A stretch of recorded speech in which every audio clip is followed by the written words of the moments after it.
Hey, everybody, if you are an operating partner or a CEO, you made a bet on your inherited CHRO the day that the deal closed, whether you did so intentionally or not. Now, that bet is either running purposefully or running blind. This episode is how you run it purposefully. And if you're the CHRO sitting across from that situation, knowing that you're being assessed against a standard that nobody has named, this episode is your brief.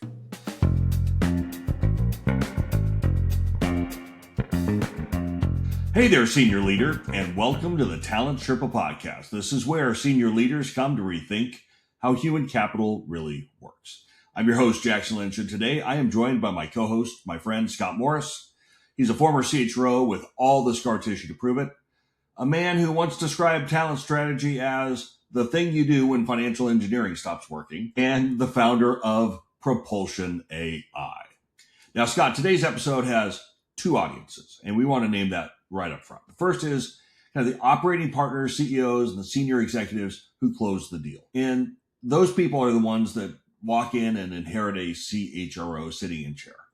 But the second audience, and honestly, maybe the larger one for this show, is the CHROs and senior HR leaders who are on the other side of that moment, who just got inherited, who are trying to read the room and figure out, do they have the CEO's confidence? And work out what they need to do in their first 90 days.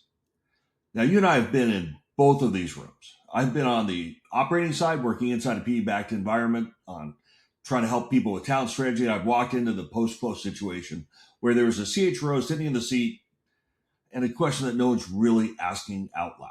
And Scott, I know that you've been a CHRO who got inherited. Yeah, I have. I've been the CHRO sitting across from the new ownership, watching them walk the floor, knowing that I was being assessed against a standard that nobody had named to me, not yet at least. And it's a disorienting experience. You know, you're doing your job well, the team is stable, your relationship with the CEO is intact, and still you can't quite tell if you're in or not. Yeah, that's very real. And so what Scott and I want to do today is pull back that curtain just a little bit.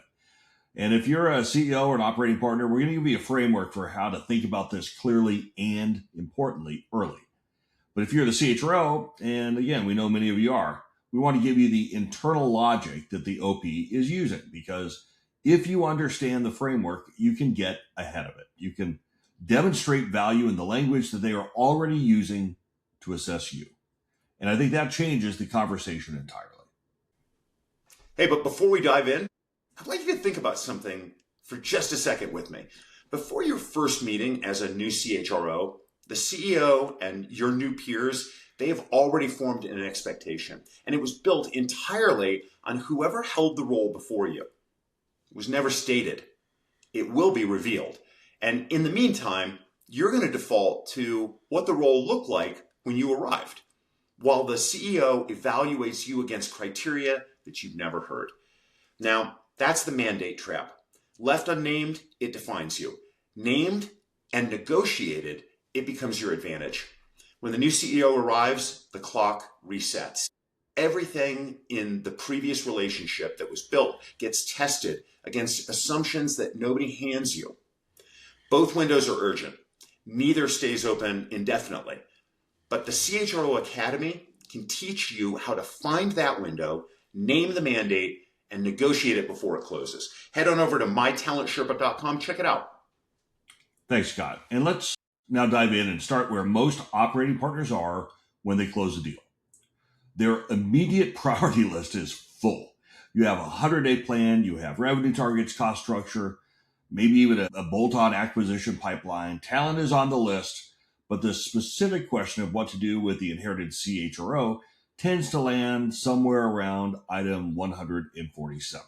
And so the default behavior is to wait. Give them some time. See how they perform. Come out to the coast. We'll have a few laughs, which on the surface sounds very reasonable.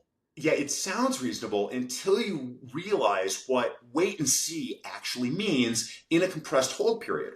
If you're 3 to 5 years to exit, waiting 12 months to form a view of the CHRO means that you've burned a third of your runway before you have an answer to a pretty fundamental question. But Jackson, I want to name something that is happening on the other side of that while the CEO is waiting. The CHRO isn't neutral, and they are reading every room every day, trying to figure out what the standard is. And most of the time, the signal that they're receiving, because the standard hasn't been named, remember, is to be present, to be stable, to not create problems. And so that's what they do. And the rational response to an ambiguous environment is part of how that problem compounds. And the top of that loop is almost entirely invisible in the near term.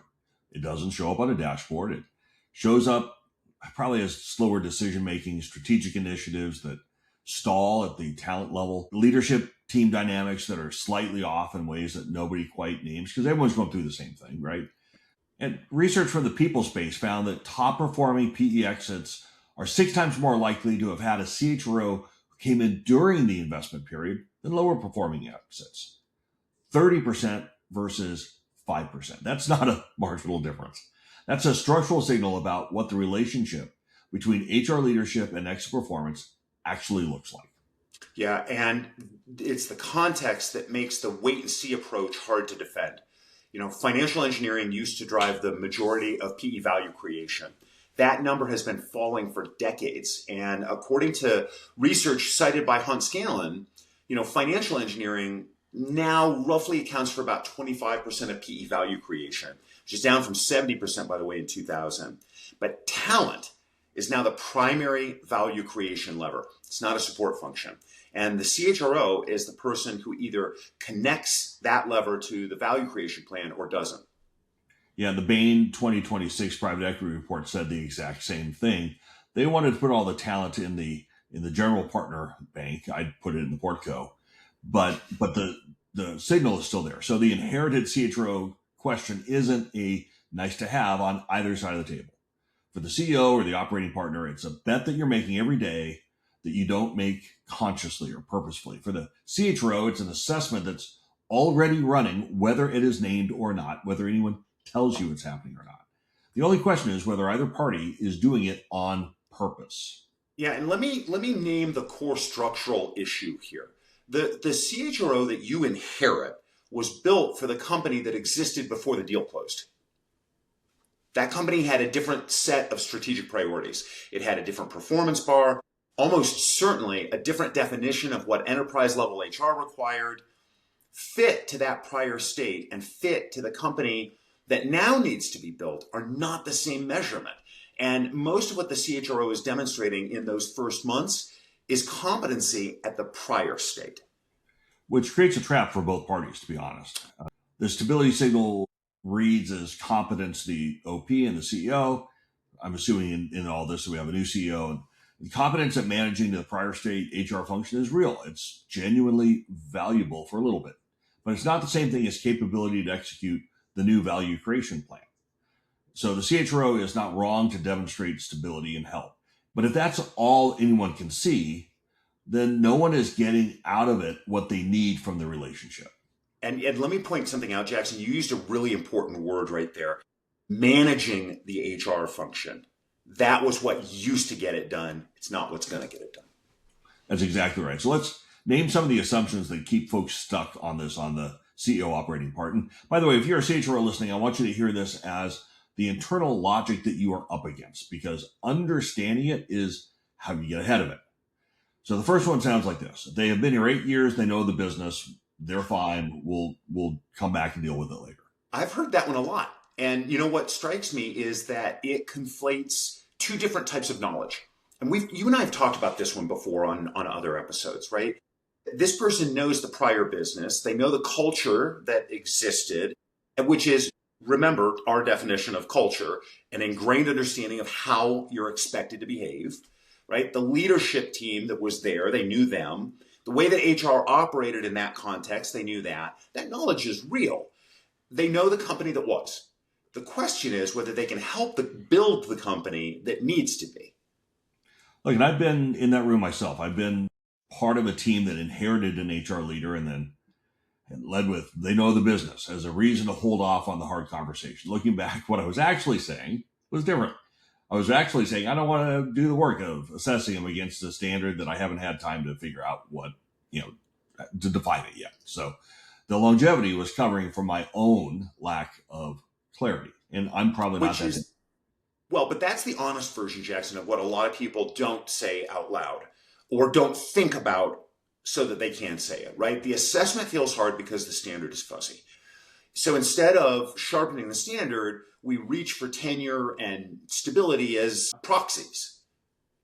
Yeah, and those proxies feel very responsible, and they feel like due diligence when they're actually avoidance. So if you're the CHRO that's hearing this, don't wait for the OP to define the standard. If you have a new CEO, do not wait. You got to help define it yourself. Walk in to that very first substantive conversation and say, here's how I understand how the value creation is put together and what it requires from the human capital function and what I plan to measure myself against. And here's what I think you will see from me by a specific date. And that feels scary, no doubt. But if you take that ambiguity off the table before it compounds, I think it's one of the most effective things that you can do in the first 30 days with a new sponsor. Yeah, and you know what? You and I did an episode with Scott Bontempo, and one of the things that Scott mentioned was if you're the CHRO, ask for the SIM, right? Ask for what the value creation thesis is, because you're not going to be able to operate without knowing that. Let me push us forward to the second assumption. And I hear this one a lot. We need more evidence, which is usually said somewhere around, I don't know, month 6 or 7 of the whole period. And I understand the instinct, right? You want to see them in the new environment before you form a conclusion, and you want to be fair. You don't want to make a call based on first impressions. But evidence in this context, and I'm talking right now to the new CEO, it's very expensive. Evidence means waiting for something to go wrong or waiting for a deliverable to land below the bar or waiting until the leadership team has formed a view about what the CHRO is or is not if you've had to rebuild that team. That evidence, I don't know any other way for it to arrive, but slowly. And by the time it does arrive, there's a cost that's already attached. You know, another thing to call out here is if you're looking for evidence, you're looking at actions. And what you need to be evaluating is thinking, because that's going to be the key to the insight of whether you have the right person or not. You've got to ask the right questions early enough to make a conscious bet. Waiting for sufficient evidence means paying, for every insight with time that you just can't get back.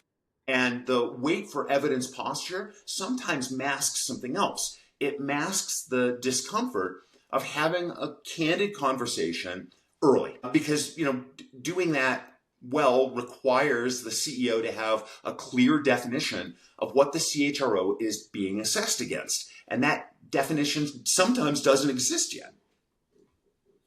Which is actually where the real work is, to be honest. And I want to make it really, really clear. I am not suggesting that the new sponsor comes in and makes sweeping changes. So if it comes across that way, that's not what I'm saying at all. What I'm saying is you need to be very, very clear on what the standard is for your human capital tied to your talent strategy. And then make sure that you have an open dialogue with the person that should be delivering those things without making them guess. And if they can't live up to that, that's a whole different story. But the first step is clarity and prioritization. Because I think you got to, 6 months of observation without a benchmark, it doesn't tell you anything. And I know people who made both kind of bets on this, and I've talked to them and kind of real time going through these things. And the ones you make on purpose are very, very much cheaper. You might still make the same choice, but you made it with your eyes wide open instead of taking a chance that you might get surprised. Yeah. Let me push us forward to the third one. The CEO likes them. Now, this is the one that I find really interesting because it's not wrong as a data point. The alignment between the CEO and the CHRO is genuinely important. We've talked about that a lot of times. It's essential. A CHRO that doesn't have a CEO relationship doesn't have leverage in the business. But there's a version of CEO alignment that is about service delivery, and there's a version that's around strategic business leadership. Those are not the same relationships. So the CEO who values the CHRO because they run a clean, functional program, they handle all of the day-to-day stuff, the trains run on time, no drama in the benefits plans. That CEO is going to have a completely different view of the same CHRO when you start asking, Can this person translate our value creation plan into a talent strategy? Can they understand where the constraints are? Can they help us relax and without anyone waiting? And can they tell us where the talent risk lives? I've watched this one play out from the CHRO seat. You have a strong CEO relationship built on trust and execution reliability because you're good at your job. Then the environment shifts and there's a transformation or an acquisition or a new ownership structure, and suddenly the job is different. And if you haven't been operating at that new altitude, that relationship doesn't protect you. The CEO's confidence in you is real. It's just confidence in that prior state version of the job.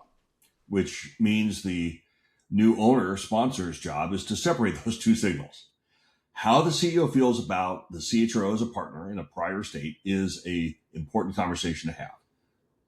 And then you separate that from whether that partnership is going to survive a material change in what the role requires. That's a completely different conversation. And again, go all the way back to where we talked about where's the value creation coming from. It's not financial engineering anymore. It is about getting more throughput in the workforce. That's the lever. That's a different role. And so for the CHRO, the CEO has got to be, you have to have a really strong relationship, but it's not sufficient. The way you protect it through a change in ownership, which, by the way, the CEO has the same level of insecurity on that you do, is by demonstrating your capability extends into the new environment, not just by naming the one that already existed. You just raised an important point. We can't pass by it without double clicking.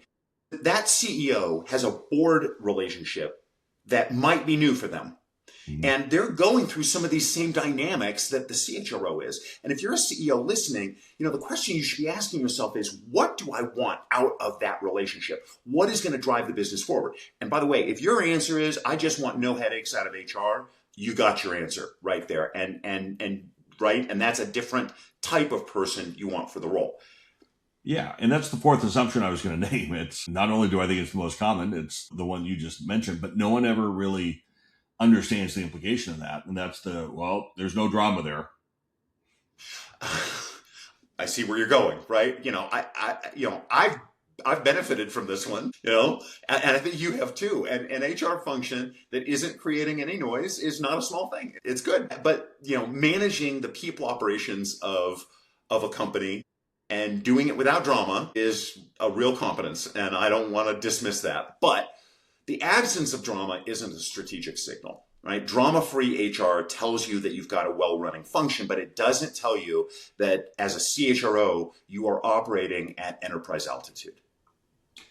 Yeah, I've done it too, because there's so many things that are happening when you take over a new company.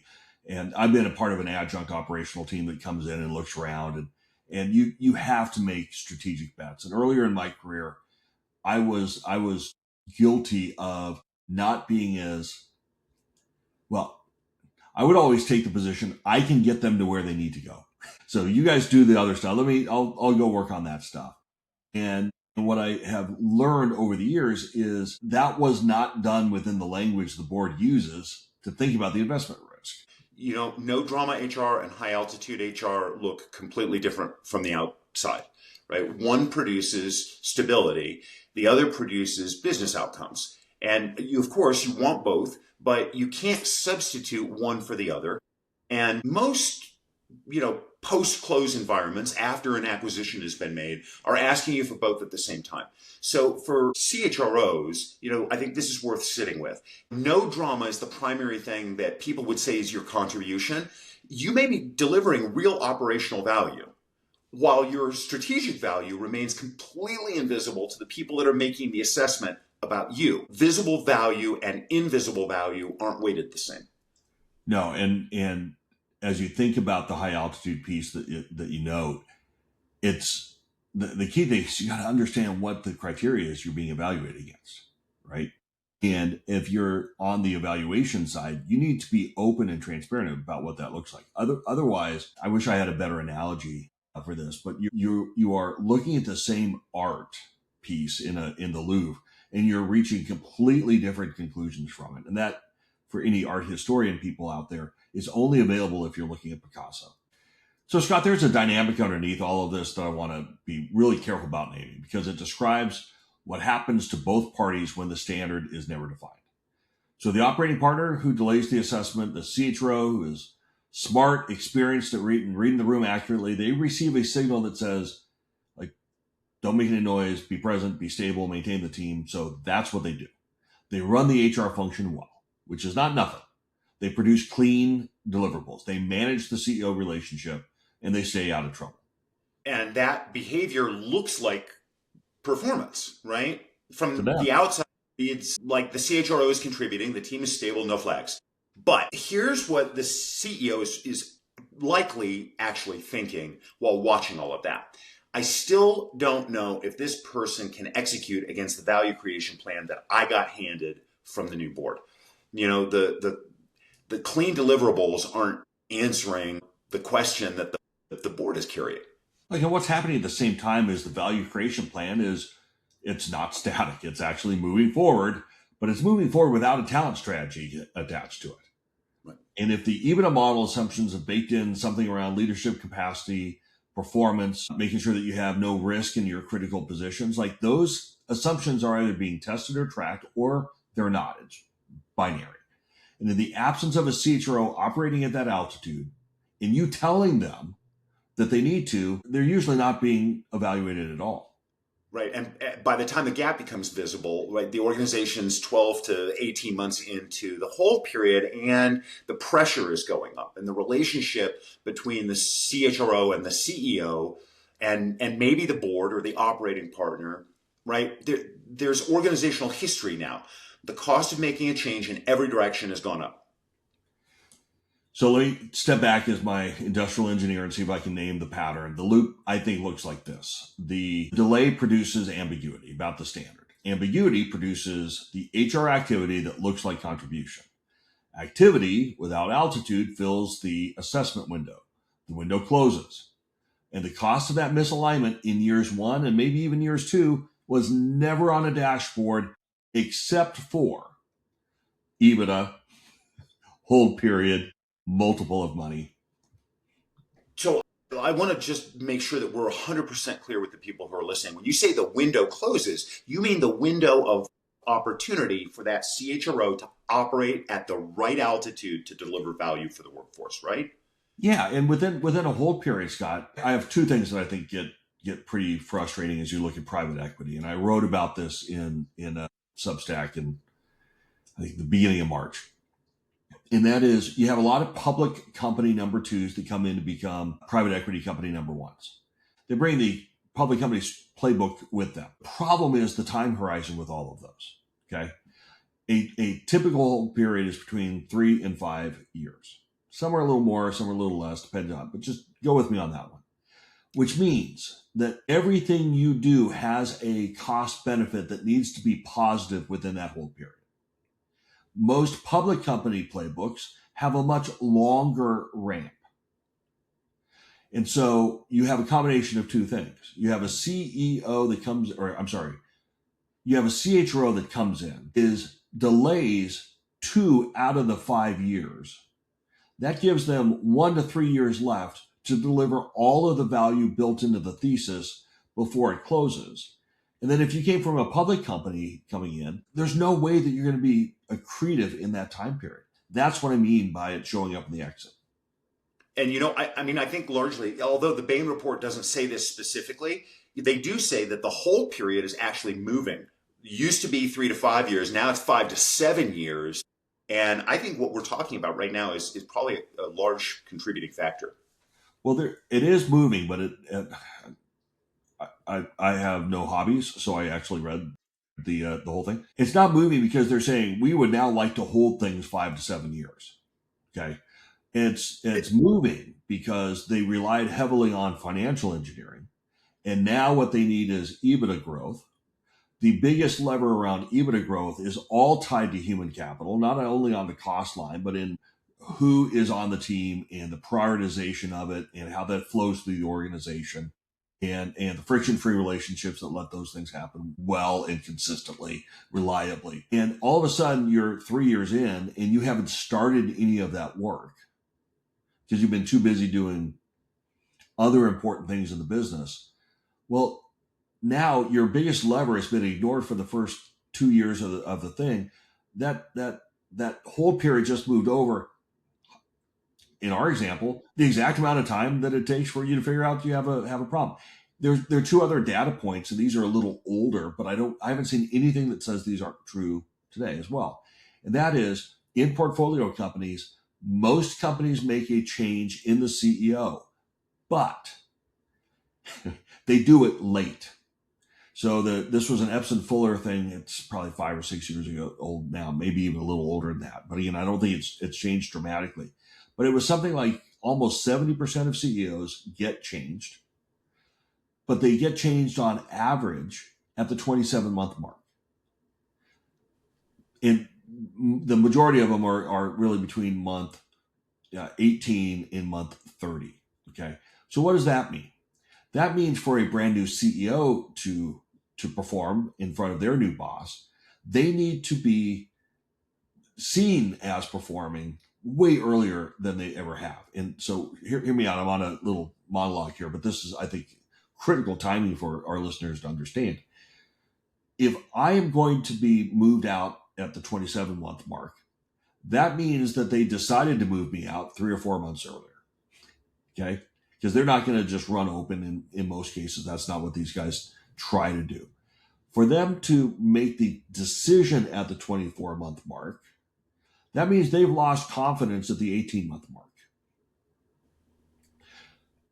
If you believe, as I do, that the most important thing in the future private equity space is leveraging the human capital towards EBITDA performance, what that means is if you have a CEO that's losing confidence at the 18-month mark, you have to have your talent strategy in place and up and executional no later than the first 6 months. Right. So now put this all back into this discussion, and it's 18 to 24 months. We'll deal with it later. Against these timelines, the CEO's already lost confidence. You're going to have a restart, and you're pushing the board out. So the bane we're pushing things out 5 to 7 years is because they have to re-underwrite everything. And the basis of my article in Substack was, but you're not changing the underlying foundation. You're just doing the finances. Here's the good news, though. Here's the good news out of all of this, is that if you're a CHRO listening to this, right, this loop, this cycle that, Jackson, that you've been talking about is the thing that you need to understand, because you can break it, but only if you know it exists. And the way you break it is by operating above the ambiguity, by having the hard conversations, by driving toward what is the value that we're trying to create and understanding the specific altitude that you need to operate at to deliver on that, and doing that before the board or the CEO asks for it, making that connection to that value creation plan and being visible about it before people notice that type of performance, that operation at that altitude is missing. That's the move. And that's how the situation gets resolved and how it ultimately gets improved and how you move that business forward. And to be able to help people with that, we kind of came up with something we're going to call a very fancy title, the translation test. And those are 3 questions that you can help, whether you're an OP, a CEO, or a CHRO in kind of the first 90 days. And by the way, the great news about this is you don't need an outside consultant. You don't need a formal assessment. You don't have any programs to spin up. And oh, by the way, CHROs, these are also the 3 questions that you should be able to answer cold before anyone asks. If you walk in and you can answer these fluently without needing to go away and run a process or have a think on it, you're ahead of the assessment before it begins. So Scott, why don't you hit us with the first question? Oh, the first question is, can you translate the value creation plan into a talent strategy? Step 1, have you seen the value creation plan? A talent strategy that maps directly to EBITDA levers. What roles are critical to hitting each lever? What's the current state of those roles? Where are the gaps? What's the plan that you have or that you're developing to close those gaps? As a CHRO, if you can answer that in business language without needing to translate it back to HR metrics first, then you're operating at the right altitude. Yeah, and if the answer comes back as a list of programs, or God forbid, an engagement number, or initiatives without a clear line. What you're seeing is that connection between the talent function and the value creation plan hasn't been established. That's the conversation you must have next. And as we talked about before, having it early against a clear standard is how both parties get to the useful answer. And for CHROs, that discipline is important. You got to read the value creation plan, the real one, the financial one, not the one in PowerPoint that they used to buy the company. And you need to back into that talent strategy plan from it. Work backwards from the EBITDA levers. Name the roles that connect to each lever. Understand the constraints. And then figure out, what do I need to do to relax those constraints? Because candidly, we're the ones that probably put on a lot of those constraints. So you got to have it ready. Don't wait to be asked. All right. Second question. Can you name the 5 roles that are most pivotal to hitting the targets?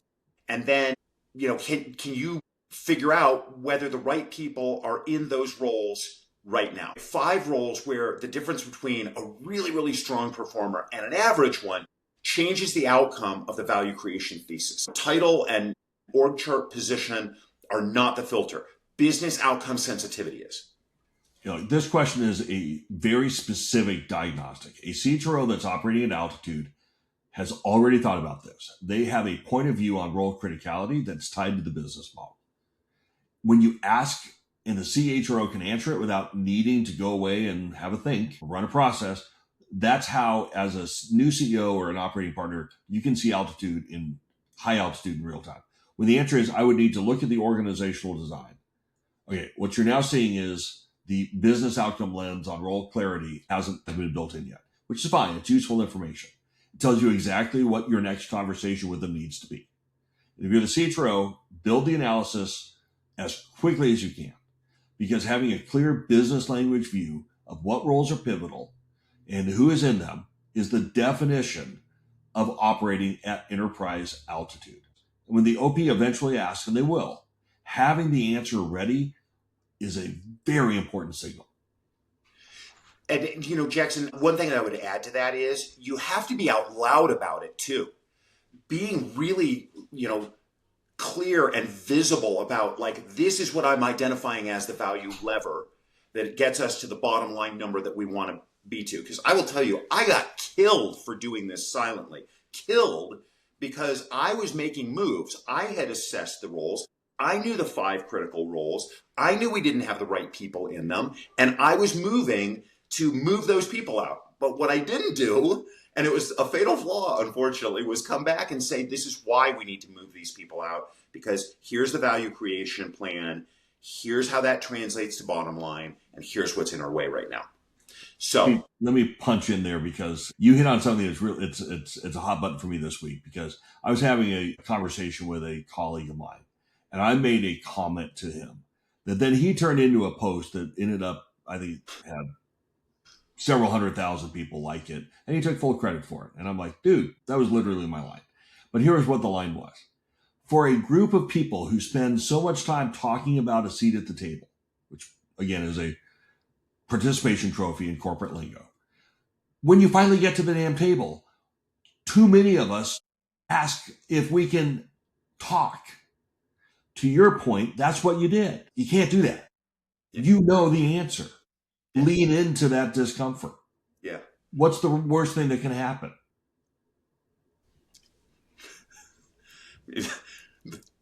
That's rhetorical. Yeah, it better be. I mean, I don't know, because there are a lot of worse things. Yeah, I have a list. Let me push us into the third question. Yeah, do it. Can you diagnose talent risk in business language? Not morale is low on the operations team. That's not it. That's HR language. And it comes off like HR language.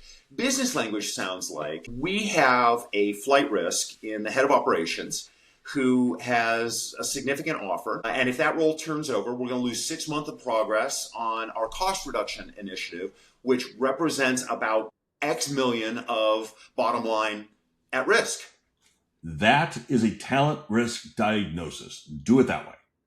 It connects the talent condition directly to a financial outcome. No one can ignore that. And a CHRO who can do that consistently without prompting, those conversations with them are going to change, because the risk is legible in the language the capital allocation conversation is already happening in. You know what? And legibility is the whole game. A CHRO who can make talent legible to the people who are running the capital allocation conversation has a lot of influence. A CHRO whose work isn't yet legible in the capital allocation language tends to get translated for rather than listened to. So for CHROs, you've got to practice this translation out loud with yourself before you need it in a room, because it's got to come from you naturally, and it has to come when the questions are asked. Take a talent risk that you're carrying right now, convert it into EBITDA language. If that translation feels uncomfortable or imprecise, or if you're not sure that you're really getting to all of it, that discomforts your development agenda. That says you need to go and learn more about the business and then try it again. Yeah. So that translation test gives you a decision framework. 3 questions. Do it early in the hold period, during due diligence if you can. What a clear definition of yes looks like, what a clear definition of no looks like. And then you make that choice consciously. Invest in the capability upgrade, make the harder call, confirm the fit. And this is going to be aimed at anyone involved in this process. Okay. Play number 1 is you run the translation test in the first 90 days. Before you form a view based upon stability signals or tenure or CEO sentiment, if I'm the operating partner, I'm asking these 3 questions. What is our talent strategy? And how is it tied to the EBITDA levers? What 5 roles are most pivotal and who is in them right now? Are they the right ones? And where's the talent risk in business terms? The answers to those will tell you exactly what you're working with. And you will know early while the decision is still clean and the options are still open. All right, here's play number 2. Define the fit to future state before you assess. Before you sit down, if you're a CEO, before you sit down with your inherited CHRO, write down what the role requires for the next 18 to 24 months. What do you really want out of this role for the business? Not what the CHRO does in general. You have to be more specific about it than that. What does this CHRO need to do in this company at this stage of the value creation thesis? If you can't articulate a standard, then you can't run a fair or a useful assessment of the person that you have in that CHRO role. And, most assessments fail because the standard's never named, right? So do the hard work, define it first, and then assess against it second. Play number 3 is if you're the operating partner, you need to separate the CEO relationship from the strategic assessment. You need to have a direct conversation with the CEO that separates 2 questions. How is the CHRO managing the function is a different question than can the CHRO execute the value creation plan? Those 2 questions are going to produce different answers. So, by the way, if the CEO cannot answer the second question with specificity, that actually by itself is an answer, right? So either the CHRO hasn't been asked to do the work or they have not been able to. You need to figure out more because both are relevant. Play number 4. If you're going to invest in development, name the contract. Development is a legitimate answer. I like this person. I think they're good. I think they've got potential. I want to help them grow.